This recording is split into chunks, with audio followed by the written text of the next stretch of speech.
How you doing? I'm Ken Bykoff, and welcome to O'Neill Speaks, the official podcast of the Paul H. O'Neill School of Public and Environmental Affairs at Indiana University. The Russian invasion of Ukraine a little more than a year ago shocked and horrified the world, and the outcome of that conflict remains in doubt. Ukrainian resistance has been inspiring, and Russian leader Vladimir Putin has faced increasing questions both inside and outside of his country about how far he will go to win this war. The impact of the war in Ukraine will be felt for years, if not decades, and there are so many facets to the aftermath. First and foremost, there's a humanitarian recovery, and the rebuilding of infrastructure will reshape the direction of Ukraine. Then there's the environmental impact of the war that's nearly an afterthought to most right now. Now, it's a complicated issue, but the O'Neill School is blessed to have one of the world's leading experts with us to try to envision what the future of Ukraine may look like. We're joined today by Professor Bob Kravchuk, who has been a part of the O'Neill School since 1998.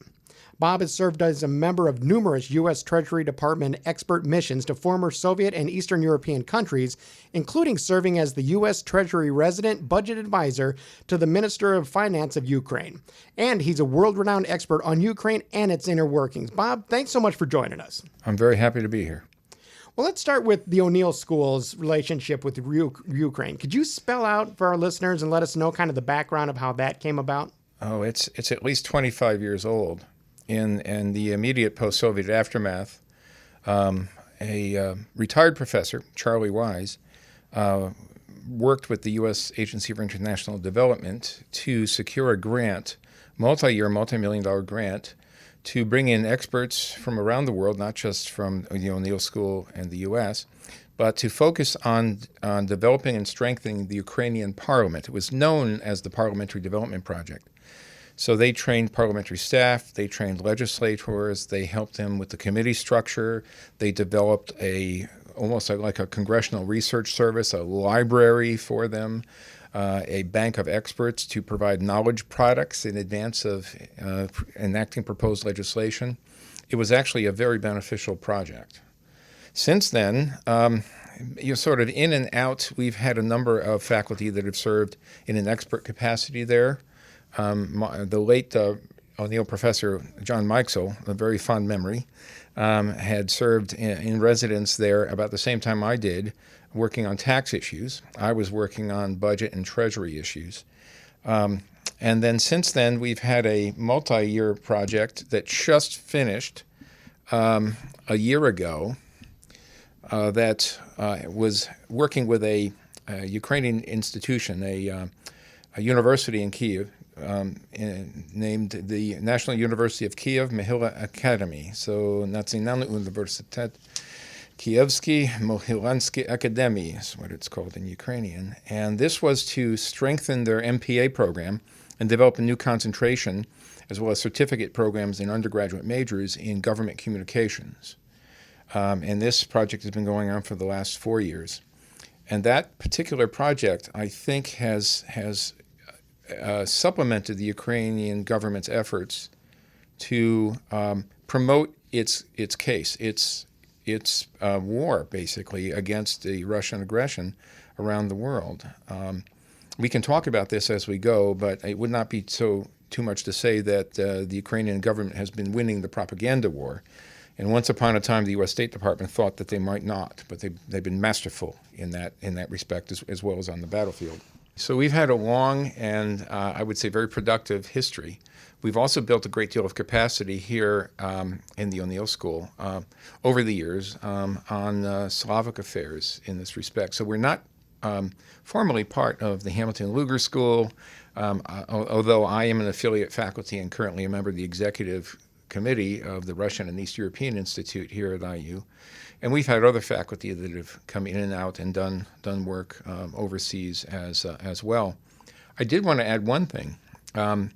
The economics department in the College of Arts and Sciences here at IU, I want to say about 20 years ago, had a multi-year project to develop a PhD program at the same university we were working with, a PhD program in economics, which is highly successful. And many of their graduates have gone on to secure positions in Western European universities, such as the University of Munich. So it's really it's a world-class place. And I tell you, the Ukrainians are very fast studies. They want to be part of the Western world. They learn, they're open, they take criticism well, and they change and adapt, which I think is all to the good. They're genuinely a pleasure to work with. What are some of the underlying issues that people may not understand about the Russian invasion of Ukraine? This invasion was always going to happen. Whether it happened in February of 2022 or a bit later, it was coming. There are geographic, political, economic, demographic factors that all pointed towards Russian aggression, as well as sociological factors internal to the Russian state. So to make a complex story as simple as I can, geographically, when the Soviet Union collapsed, Moscow went from having about a 300-kilometer front to defend along the Fulda Gap in Germany, when they lost the Warsaw Pact nations and Ukraine and Belarus, to what is now a 1,500-kilometer front to defend. And it just got longer with the accession of Finland. Apparently it's all over but the shouting. NATO has already approved Finland will be entering NATO, which adds another 800 miles to the NATO's border with Russia. And so they were always looking to see if they couldn't create more of a buffer zone between themselves and Western Europe. Because they've been invaded and gone to war over the centuries now, not recently, but over the century about 53 times. And so the Russians are very wary about foreign invasion, primarily from the West. That's the geographic factor. Demographically, the Russian population is collapsing. The average Russian family has 1.4 children. Replacement would be 2.1, so they're well below replacement. The adult male population of military service age is not as healthy as it could be. Life expectancy among men is still in the low 50s. Cirrhosis of the liver and heart disease are the main causes of death. Suicide rates are very high among adult males as well. And so Vladimir Putin knew he would never be able to field another army of this size again, right? So there were demographic pressures. Economically, Russia does not have a well-diversified industrial base. They're trying, but it's mainly extractive industry. I would very much hesitate to call Russia an energy superpower. I would more describe them as an energy giant with clay feet. Because when you're dependent upon extractive industries, look, this is low value added 1950s technology. It's subject to world commodity price movements. It's not something they can control. And as a consequence, Vladimir Putin cannot promise his people further amounts of economic growth. He just can't. With the population stagnating, if anything, GDP is going to have pressures to go in the opposite direction, right? With respect to NATO, the Russians have traditionally viewed NATO as an enemy.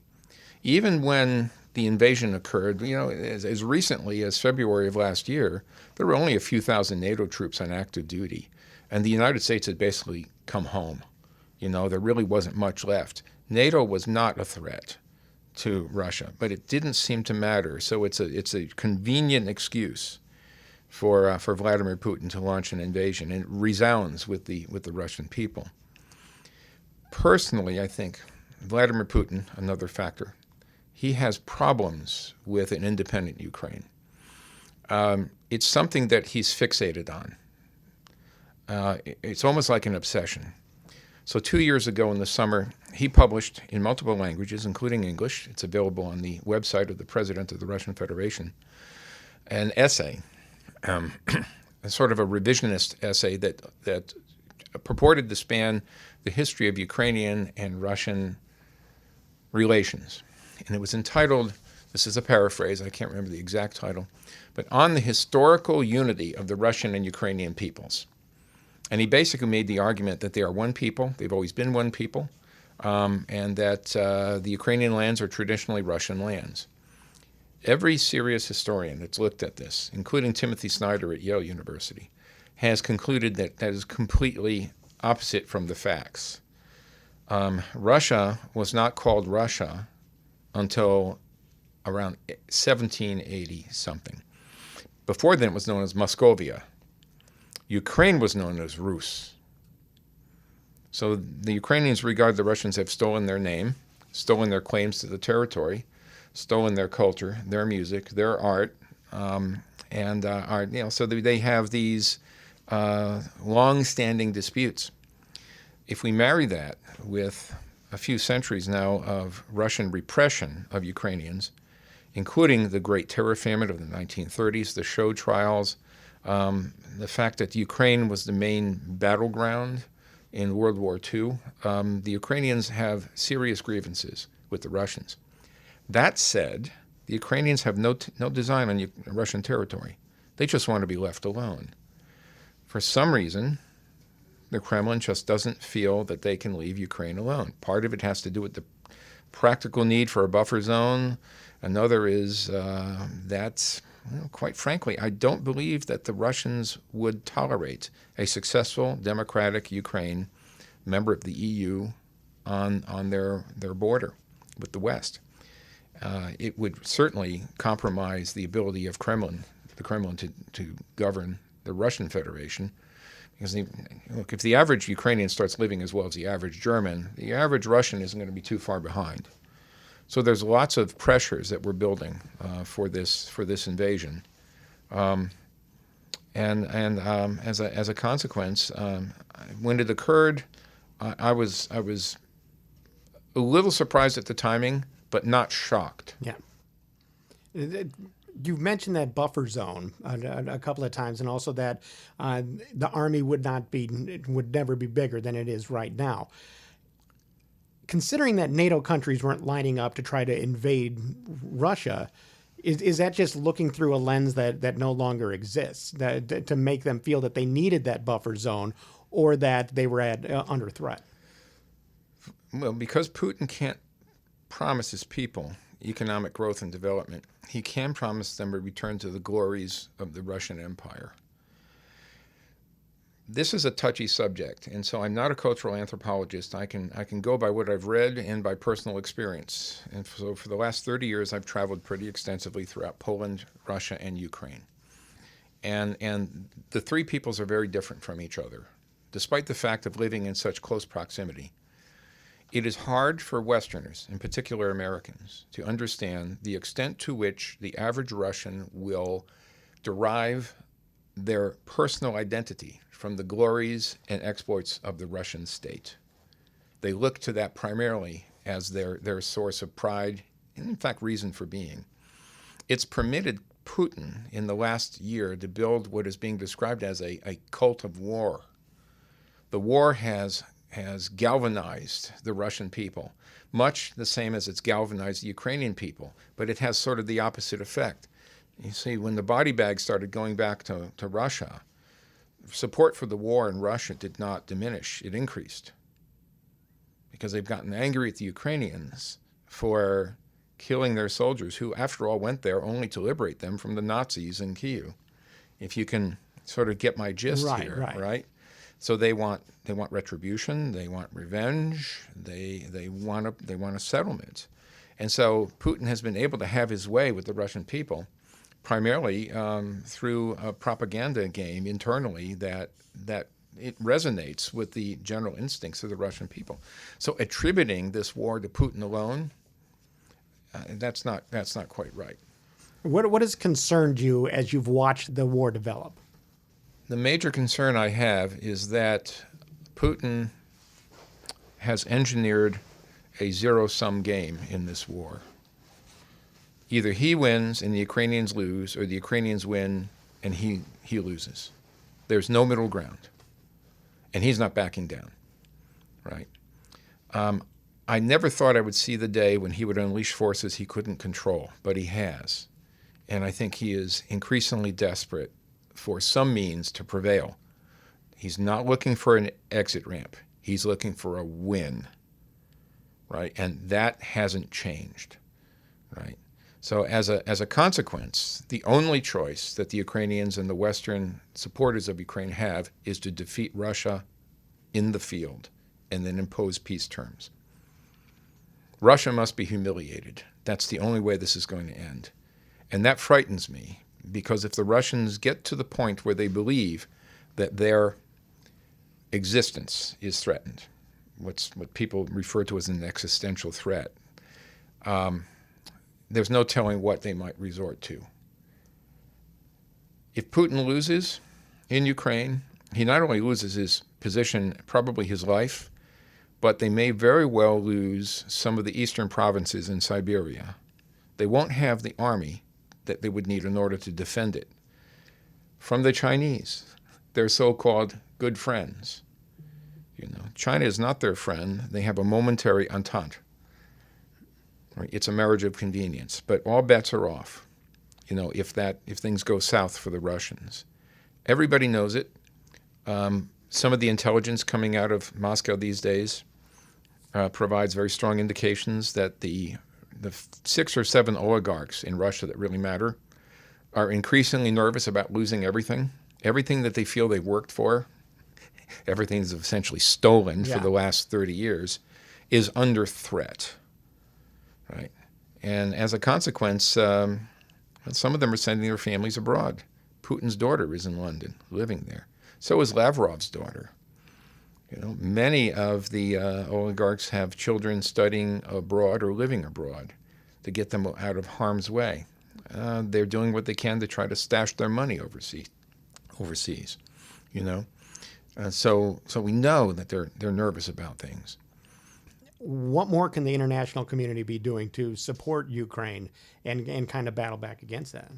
Well, I'm a little bit of a hawk on this, and so I would provide them with even more armor, F-16s, and ATACMS, the long-range missile-guided artillery that can hit targets 300 kilometers away. They have got to be able to hit targets inside Russia. Their staging areas in particular, ammo depots, fuel depots, encampments, airfields, warehouses where they repair, their armor in the field. They've got to be able to attack behind enemy lines. With Ukraine, obviously, you have the human toll that this takes, which is awful, the infrastructure impact, the damages. But from an environmental standpoint, what are some of the short and longer term challenges that may come along with this however this plays out? What is Ukraine going to be dealing with from an environmental standpoint? Well, there's nothing dirtier on the planet than a battlefield. You have the spent fuel. You have the human remains and animal remains that aren't recovered. You have mines and booby traps. You have ordnance that has buried itself into the ground, unexploded shells, in other words. Give you some idea about the extent of this problem. In western Ukraine, there are entire areas that are fenced off that contain mines from World War I. There's just too many of them to go out and get, so they basically put a fence around it. Including those minefields, there's an estimate that about 62% of Ukrainian territory has some mines on it somewhere. And that's become even more prevalent in eastern and central Ukraine. I just fear for farmers and children at play for decades to come that are going to be killed or maimed as a consequence of this. The cleanup is going to run into the hundreds of billions of dollars, just the environmental cleanup. You might know that one of our graduates with an MPA 20 years ago is currently the Ukrainian ambassador to the United States. Oksana Markarova was my student here in 2002. And she advises that there are hundreds of Ukrainian technical schools, colleges, and universities that have had their facilities decimated and the students and faculty scattered. That all that needs to be rebuilt. The higher education system in Ukraine will have to be restored. Basically, after COVID, this is the next sort of body blow that it's taken, and so it has suffered a tremendous blow. It can come back. The Ukrainians are very studious people that value learning, but we're going to have to make some efforts to help them in that regard to try to reverse the brain drain, because just as happened in Russia, some of the really smart people among the Ukrainian refugees may not go back unless they're given some reason to return. And perhaps the inherent patriotism that most Ukrainians exhibit will be a factor there as well. We can hope. There's going to be a lot that's going to have to be done. The power grid has been under attack by the Russians incessantly, it seems.